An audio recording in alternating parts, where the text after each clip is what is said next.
C'est l'heure de la SVT.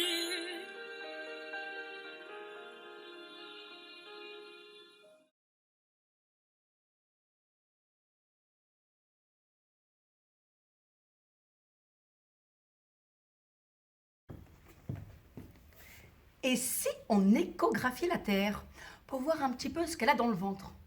Et oui, parce que c'est quand même compliqué d'aller accéder aux structures sous-jacentes, savoir comment ça se passe là-bas dedans, qu'est-ce qu'il y a, quelles sont les différentes couches.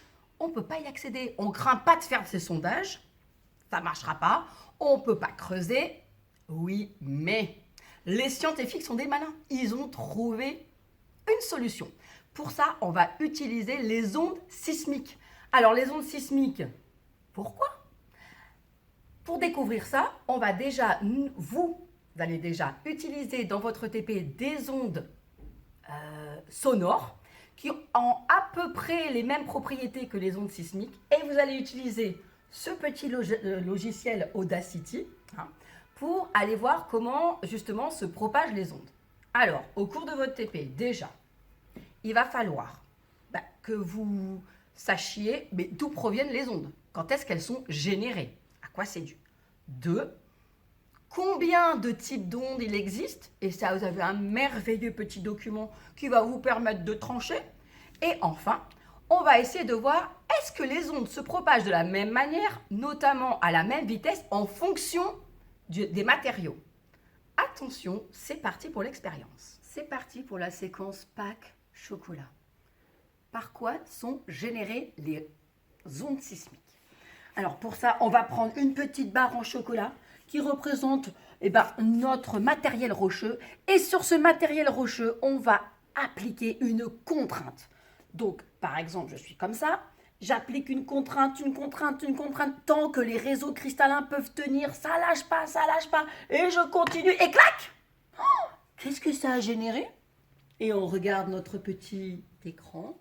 Et là, on voit qu'effectivement, la rupture d'un matériel qui était cassant a généré des ondes sismiques. C'est la libération de toute cette énergie élastique que les réseaux cristallins avaient accumulée et qui ont été lâchés d'un coup.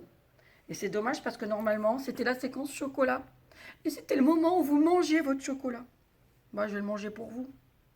Bon, finalement, je ne l'ai pas mangé parce que ça fait 1 an que je fais que manger. J'ai pris 4 kilos, j'ai dit allez, j'arrête. Alors maintenant qu'on n'a pas mangé le chocolat, bon, mais qu'on sait d'où viennent les ondes sismiques, donc de cette libération d'énergie, on va tester leur vitesse de propagation dans différents matériaux. Alors j'ai du polystyrène, j'ai du bois, j'ai un espèce de marbre, entre guillemets, ça c'est un nom de marbrier justement, et j'ai une barre en fer, là en acier. Donc on va successivement mesurer dans les différents matériaux. Et attention, il y a un petit piège. La distance au niveau du polystyrène, c'est de 40 cm. Je vous donne les résultats, vous me calculez les vitesses et vous me les consignez dans le petit tableau prévu à cet effet.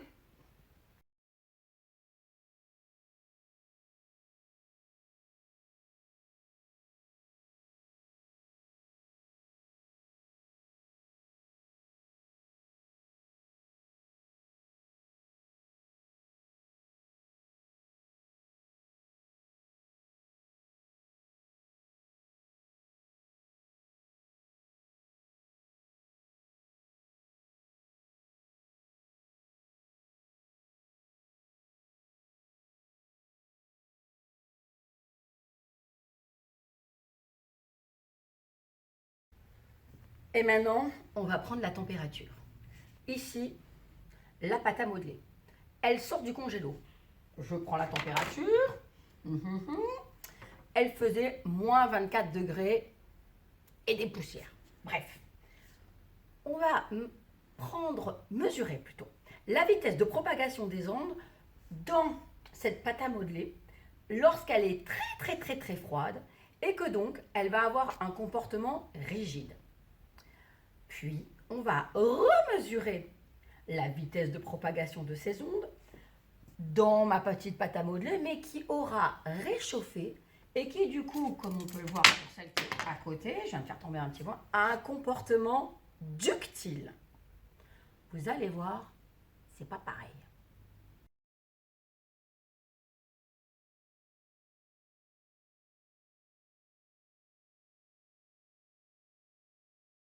Toujours plus fort. Après avoir vu le comportement ductile et cassant avec la pâte à modeler, on a vu que dans le ductile, les ondes ne se propageaient plus. Maintenant, on va regarder la différence de propagation dans différents milieux en fonction du type d'onde. C'est-à-dire en fonction, par exemple, des ondes P. Alors, les ondes P qui sont des ondes de compression et les ondes S qui sont des ondes de cisaillement. Alors, on va faire une petite analogie. Voilà notre système. Ici, vous avez donc des barres en bois avec une cellule piezo qui est là et une cellule piezo qui est là. Donc, on va générer des ondes d'un côté et on va voir si elles passent de l'autre côté. Et au milieu, alors, c'est un petit système, voilà, mais tout à l'heure, on l'a fait, ça tenait bien. Au milieu, on met une poche d'eau. Donc là, on a un matériel rigide, solide. Ici, on a un matériel liquide et rebelote solide. Et le but est de savoir, est-ce que les ondes vont passer d'un bord à l'autre, si c'est une onde de compression ou si c'est une onde de cisaillement. Alors, comme je ne suis pas un poulpe, je pose l'eau. Donc, je repose l'eau, mais normalement, elle est là. Je vais faire l'expérience et je vais vous montrer les résultats. Et je vais les faire de deux manières. Soit je vais taper comme ceci, et ce sera une analogie avec les ondes de compression. Soit je vais taper transversalement comme ça, et ce sera une analogie des ondes de cisaillement. On va regarder les résultats pour voir est-ce que les ondes de compression, sous-entendu les ondes P pour les ondes sismiques, passent ou pas par le milieu liquide. Est-ce que les ondes S sont transmises ou pas par le milieu liquide? Attention, résultats. Et voilà les résultats. Alors, vous avez ici les résultats, donc l'enregistrement de la première piezo lorsque j'ai tapé en faisant une analogie des ondes P, donc des ondes de compression. Et on voit que le signal est passé et la deuxième piezo enregistre un résultat. Ici, j'ai tapé de manière transversale pour faire une analogie avec les ondes S, qui sont les ondes de cisaillement. Et hop, là, c'est l'enregistrement de la seconde piezo. Mais pourquoi tout ce blabla sur les ondes? En quoi vont-elles nous renseigner sur la structure interne de la Terre? Alors, en fait, on va voir que c'est vraiment un outil très précieux. Parce que les ondes P pour première, des ondes de compression, ou les ondes S, donc de cisaillement qui arrivent en second après un séisme, sont des ondes qui vont pouvoir en fait pénétrer très profondément dans la Terre. Contrairement d'ailleurs aux ondes Love ou aux ondes de Rayleigh, qui sont des ondes certes très destructrices, mais des ondes de surface. Donc ces ondes P et ces ondes S, elles vont pouvoir s'enfoncer dans les profondeurs de la planète et ainsi rencontrer des matériaux différents, des couches différentes.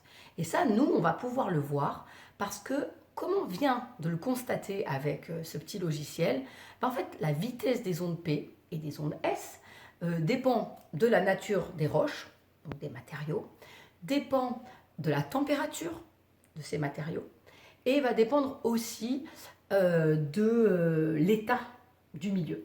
C'est-à-dire, est-ce qu'il est très rigide, solide, ou est-ce qu'il est liquide complètement? Alors, par exemple, ces ondes, en plus, elles vont suivre les mêmes lois que les ondes lumineuses, et elles vont, quand elles vont traverser des milieux différents, se réfracter et se réfléchir. Ça, c'est ce qu'on va voir dans l'activité qui va venir juste après.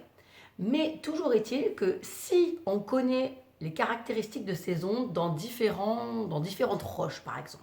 Imaginons que, par exemple, dans le granit, on sait que les ondes P, mettons, vont à, 6,2 km par seconde. Eh bien, lorsqu'on va mesurer les variations de la vitesse de ces ondes P latéralement, donc quand on va en profondeur et quand on va latéralement, on va peut-être voir que d'un coup, tiens, elles se mettent à accélérer. Et si elles accélèrent, eh bien, ça veut dire que, par exemple, le matériel est froid. Elles peuvent aussi d'un coup se mettre à décélérer, à ralentir, comme on le voit là sur le document. Et donc, on peut en conclure que ces zones sont plus chaudes, voire qu'il y a des poches magmatiques. Et ça, géologiquement, on va pouvoir en tirer des conclusions. Comme par exemple, si on voit, comme on le voit là sur le document, une très grande plongée de matériel où les ondes accélèrent, donc du matériel froid, on peut se dire, tiens, est-ce que ce ne serait pas une zone de subduction? On en reparlera plus tard.